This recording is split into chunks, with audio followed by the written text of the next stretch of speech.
काल परवाच उसवडच्या सरपंचांनी किंवा संजय पवारांनी आंदोलन केलं की राऊडचं पूर पाणी आमच्या गावांना मिळायला हवं. पूर पाण्याची पाटजारी झाली. राऊडच्या धरणात राऊड धरण भरून खाली हजारो क्युसेस पाणी रोज चाललंय. पण राऊड, उसवाड, डोंगरगाव, खाली कोकण, खेड, दुगाव या परिसरातली बांधारी कोरडी आहे. मग काय करताय आपण? त्या पाटजारीला त्या धरणाच्या राऊडच्या धरणात जे खाली पाणी चाललंय ते पाणी यायला हवं. त्या गावांची धरणं भरायला हवी. हा झाला त्या पाटजारीचा प्रश्न. कदाचित कोणाचा तरी त्याला अडथळा असेल, काही शेतकऱ्यांनी अडचण आणली असेल. आपण सर्वांनी एकत्र येऊन एका शेतकऱ्यासाठी जर हजारो शेतकऱ्यांचं नुकसान होत असेल तर त्यासाठी सर्वांनी समन्वयाने तो मार्ग काढायला हवा. हा एक मुद्दा. त्या गावांबरोबरच राऊडच्या धरणातून मी मोठमोठे नारपारचे स्वप्न सांगत नाहीये. जे शक्य आहे, आपल्या पूर्व भागाला, आपल्या चांदोर तालुक्याला खूप मोठी देण लागलेली पर्वतरांगांची. आणि ज्या पर्वतरांगाने या डोंगरांवर सर्वात जास्त पाऊस पडतो आणि ते पाणी सगळं वाहून जातं. राऊडचं पाणी आज वाहून जातंय. ते पाणी या गावांना देण्यास आमच्या खाली गावांचं काय?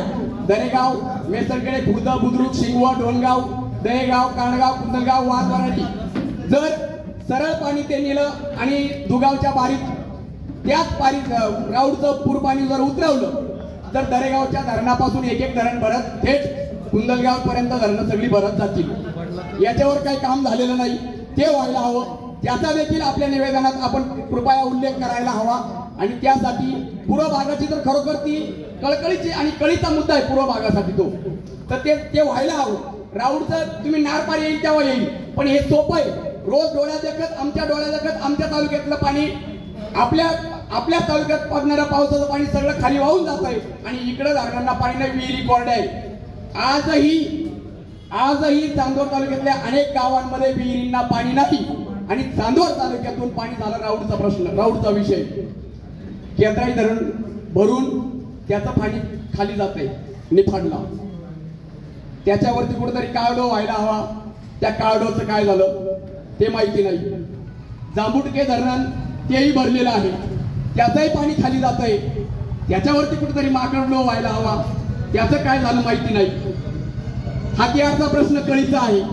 अनेकांनी तो सांगितला. याच्यापूर्वी काय झालं त्या हातियारवर सगळ्यांना माहिती आहे. याच्या पुढे काय व्हायला हवं याची सगळ्यात महत्वाची सकारात्मक चर्चा व्हायला हवी. त्याच्यावर नकारात्मक कोणी बोलायला नाही पाहिजे. काय नाही झालं यापेक्षा काय व्हायला हवं, हातियार व्हायला हवं. आमदार साहेब, यासाठी आम्ही जेव्हापासून आम्हाला कळायला लागलं तेव्हा हातियारचा मुद्दा आहे. खरंच आपल्या माध्यमातून आणि सर्वपक्षीय नेत्यांच्या माध्यमातून हातियार धरणासाठी अतिशय तातडीनं पावलं उचलायला हवी. नारपारचं पाणी आरक्षित होईल ते होईल, पण हातियार धरण जर झालं तर या तालुक्याच्या पूर्व भागाचा प्रश्न, पाणी प्रश्न कायमस्वरूपी नक्की मिटेल अशी सगळ्यांची धारणा आहे. या तालुक्याच्या सगळ्या जनतेची खरी ती धारणा हातियार धरण होण्यासाठीची धारणा आहे. ते हातियारसाठी कठोर पावलं उचलायला हवीत. हातियार धरण भरायला हवं आणि ते व्हायला हवं. हा माझा मुद्दा आहे. या सगळ्या डोंगर रांगांवर पडणारं पाणी अडवून अजून काही नवीन योजना करता आल्या. तालुक्यातलंच पाणी, आपल्या परिसरात पडणारं पावसाचं पाणी अडवून आपल्या तालुक्यात वंचित असलेल्या गावांना देण्यासाठी काय प्रयत्न करता येतील यावर देखील चर्चा व्हायला हवी. आणि यासाठी संघर्ष उभा राहायला हवा. एवढंच मी बोलतो आणि थांबतो. सर्वांना मनापासून धन्यवाद.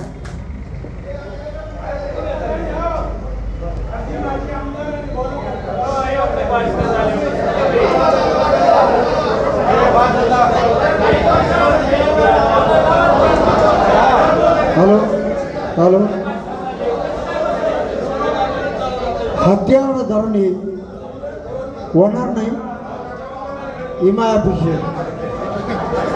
यानंतर या ठिकाणी अशी अपेक्षा आहे की सर्वपक्षीय नेते उपस्थित आहेत आणि सर्वपक्षीय नेत्यांनी या ठिकाणी आपल्या पक्षाची भूमिका आणि आपली भूमिका व्यक्त करायला हवी.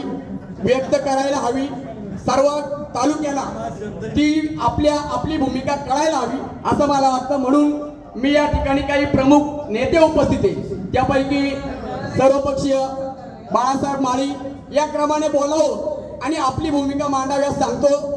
बाळासाहेब माळी सूचना याच्यावर या प्रश्नावर काय करता येईल ते सांगावं. बाळासाहेब माळी याच क्रमाने यावं आणि बोलावं असं मला वाटतं. बाळासाहेब माळी, रघुनाथ आहेर, अमोल भालेराव, शांताराम ठाकरे, संजय जाधव, भूषणजी कासनीवाल, नितीनदादा आहेर, शिरीष भाऊ कोतवाल आणि आमदार डॉक्टर राहुलदादा आहेर यांनी आपापली भूमिका या प्रश्नावर मांडावी आणि पुढच्यासाठी तुम्ही काय करणार आहात सर्व जनतेसमोर, तालुक्याबरोबर.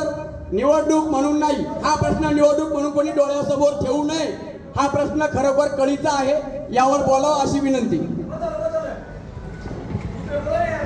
अगदी थोडक्यात 2च मिनिटं बोलायचं आहे सर्वांनी.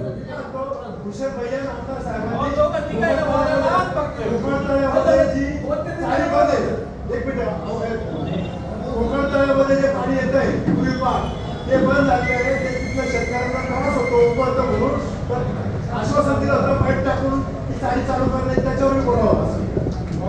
उपस्थित सर्व पक्षीय नेतेगण ज्यांनी कार्यक्रम आयोजित केला ते पाटील साहेब, नायर साहेब आणि सर्व पत्रकार खऱ्या अर्थानं एकच मिनिटात आपण नारपारच्या संदर्भात आणि हत्यारच्या संदर्भात सर्व एकत्र आलो आहोत.